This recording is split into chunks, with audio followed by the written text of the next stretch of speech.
بسم اللہ الرحمن الرحیم۔ ناظرین و سامعین السلام علیکم۔ میں ڈاکٹر منظور حسین ملک آئی اسپیشلسٹ بھاولپور سے بول رہا ہوں۔ میں آج آپ کو کارنیل السر کی کمپلیکیشنز کا کیس دکھاؤں گا۔ علاج دیر سے کرانے کی وجہ سے یا غلط علاج ہونے کی وجہ سے اس کی آنکھ میں زخم تھا۔ زخم کا علاج صحیح نہیں ہوا تو اب آنکھ پرفریٹ ہو گئی ہے، کارنیا پرفریٹ ہو گیا ہے۔ اس کو آپ فوکس کریں تو کارنیا پرفریٹ ہو چکا ہے۔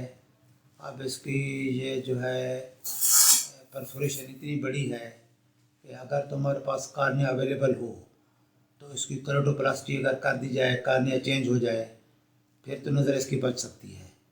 ورنہ اگر جیسے کارنیا اویلیبل ہمارے پاس نہیں ہوتے یا نہیں ہے تو اس صورت میں اس آنکھ کی بینائی ختم ہو چکی ہے۔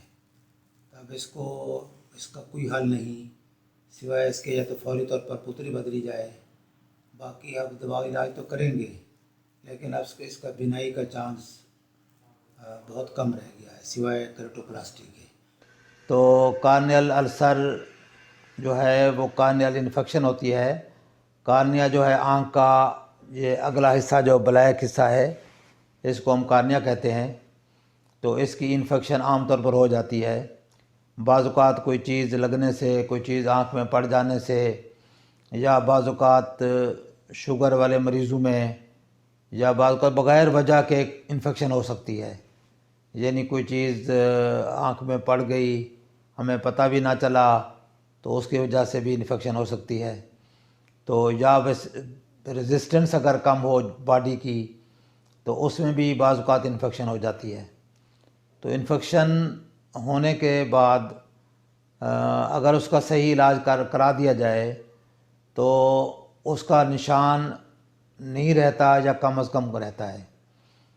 اور اگر انفیکشن کا علاج صحیح نہ ہو تو اس کی کمپلیکیشن اتنی ہوتی ہیں کہ ایک تو آنکھ کے اوپر، کارنیا کے اوپر سفیدی بن جاتی ہے جسے ہم کارنیلوپیسٹی کہتے ہیں۔ اگر کارنیلوپیسٹی بن گئی تو ظاہر ہے کہ وہ نظر کو کافی زیادہ متاثر کرے گی، اور اگر کارنیلوپیسٹی بہت بڑی ہے، زیادہ گہری ہے، تو اس سے نظر بری طرح متاثر ہوتی ہے۔ اس کے علاوہ کارنیل اوپیسٹی سے پہلے اگر انفیکشن کنٹرول ہی نہیں ہوئی تو جو انفیکشن ہے کارنیل وہ ایک تو سائڈوں پہ پھیلے گی، پورے کارنیا کو انوالو کر لے گی، اس کے بعد ڈیپتھ میں جائے گی تو کارنیا پورا ڈیپتھ میں انفیکٹڈ ہو جائے گا، اور انفیکشن کے ساتھ کارنیا جو ہے نیکروز ہو جاتا ہے، گلنا شروع ہو جاتا ہے، اور وہ سم ٹائمز پھر پرفوریٹ ہو جاتا ہے، یعنی کارنیا پھٹ جاتا ہے۔ کارنیا پھٹنے سے ایک تو کارنیل جب انفیکشن ڈیپتھ میں جاتی ہے تو کارنیل انفیکشن آنکھ کے اندر بھی چلی جاتی ہے جسے ہم اینڈوفتلمائٹس کہتے ہیں۔ تو اینڈوفتلمائٹس کے ساتھ جب آپ کی انفیکشن آنکھ کے اندر چلی گئی تو اس سے اندر کے پردے بھی خراب ہو جاتے ہیں، ضائع ہو جاتے ہیں، اور بینائی کے ختم ہونے کا اندیشہ پیدا ہو جاتا ہے۔ اس کے ساتھ ہی جب اگر کارنیل انفیکشن ڈیپتھ میں چلی جائے اور کارنیا نیکروس ہو جائے، نیکروسس سے تھننگ ہو جاتی ہے کارنیا کی، تو کارنیا وہاں سے پرفوریٹ ہو سکتا ہے، یعنی پھٹ سکتا ہے۔ تو اسی طرح کی پرفوریشن یہ جوان لڑکا ہے، آدمی ہے جس نے کارنیل انفیکشن ہوئی، اس نے علاج تو کروایا لیکن اس کا علاج صحیح نہیں ہوا، صحیح ٹریٹمنٹ نہ ہونے کی وجہ سے اب اس کا کارنیا جو ہے وہ پرفوریٹ ہو چکا ہے۔ اب اس کے جو اندر کی جو ٹیشو ہیں، یوویل ٹیشو، پیچھے آئرس ہے، سری باڈی، یوویل ٹیشو، وہ سارا پرولیپس ہو کے آگے آیا ہوا ہے۔ آپ اس کو دیکھ سکتے ہیں کہ کارنیا کے اندر یہ جو بلیک سپاٹ یا بلیک باڈی نظر آ رہی ہے آپ کو، یہ یوویل ٹیشو ہے۔ تو کارنیا پرفوریٹ ہو چکا ہے، یوویل ٹیشو جو ہے وہ اندر کا پردہ یہ باہر آیا ہوا ہے۔ اب اس کی بینائی تقریباً ضائع ہو چکی ہے۔ اب اس کا جو حل ہے وہ یہی ہوگا کہ اس کو اب اس کی ایویسریشن کی جائے گی، صفائی کی جائے گی، اور اس میں آرٹیفیشل آئی لگا کر اس کی کاسمیٹک امپرومنٹ کی جا سکتی ہے۔ تو اب اس کو میں نے یہ سمجھایا تھا کہ اس کا یہی حل ہے، لیکن یہ بیچارہ اب چلا گیا تھا، اس نے نہیں سمجھا۔ تو اب یہ گھر جا کر اس کے ساتھی نے مجھے بتایا ہے کہ آنکھ وہ زیادہ پرفریٹ ہو کر بلیڈنگ ہو گئی ہے، اور سارا وہ آئی بال کا کنٹینٹ بھی وہ باہر آ گیا تھا، اور کافی پریشانی ہوئی اس کو۔ تو اس طرح کی کمپلیکیشنز ہوتی ہیں کارنیل السرز میں۔ کارنیل السر کو اگر ٹائملی آپ اچھے ڈاکٹر سے اس کا علاج کرا لیں تو انفیکشن کنٹرول ہو جاتی ہے۔ باقی جیسا کہ میں نے پہلے ویڈیو میں بتایا ہوا ہے، کارنیل السر کئی قسم کے ہوتے ہیں۔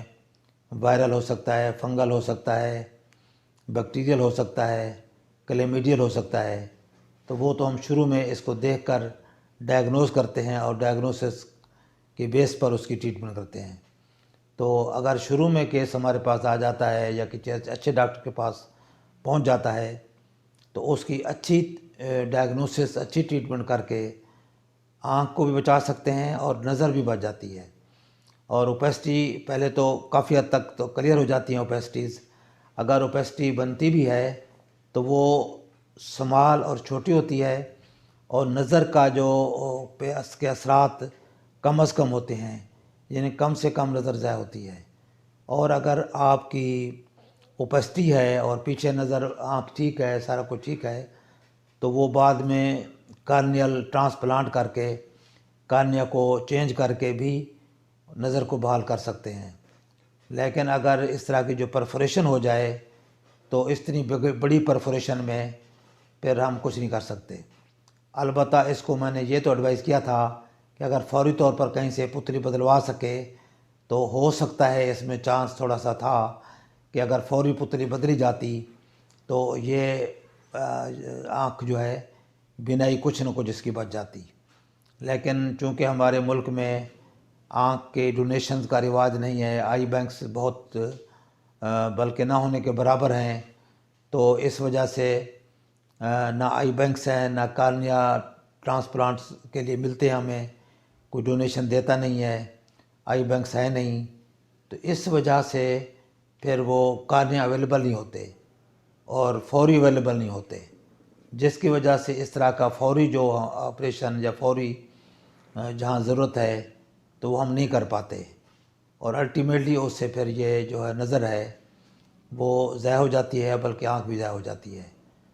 تو اس طرح کی چیزیں بتانے کا مقصد صرف یہ ہے کہ آپ لوگ جب بھی اس طرح کا کوئی مسئلہ اپنی فیملی میں یا کسی دوست احباب میں پائیں تو ان کو گائیڈ کریں کہ وہ اس کا فی الفور اور اچھا علاج کروائیں، اچھے کسی قابل ڈاکٹر سے علاج کروائیں، تاکہ کارنیل انفیکشن جو ہے اس کی کمپلیکیشن، اس کے جو پرابلمز ہیں جو میں نے بیان کیے ہیں، اس سے بچا جا سکے، اور آنکھ کی نظر کو زیادہ سے زیادہ بچایا جا سکے، اور ایون آنکھ کو بھی بچایا جا سکے۔ اگر نقصان زیادہ، پرابلم زیادہ ہو جاتا ہے، انفیکشن کنٹرول نہیں ہوتی، تو ایک تو نظر ضائع جاتی ہے، اور دوسرا بعض اوقات جس طرح اس کیس میں، اس میں تو اب آنکھ بھی ضائع ہو جائے گی۔ تو امید ہے کہ آپ یہ ویڈیو پسند فرمائیں گے، اور میں امید کرتا ہوں کہ یہ آپ لوگوں سے بھی شیئر کریں گے تاکہ لوگ زیادہ سے زیادہ اس سے استفادہ کر سکیں۔ السلام علیکم ورحمۃ اللہ۔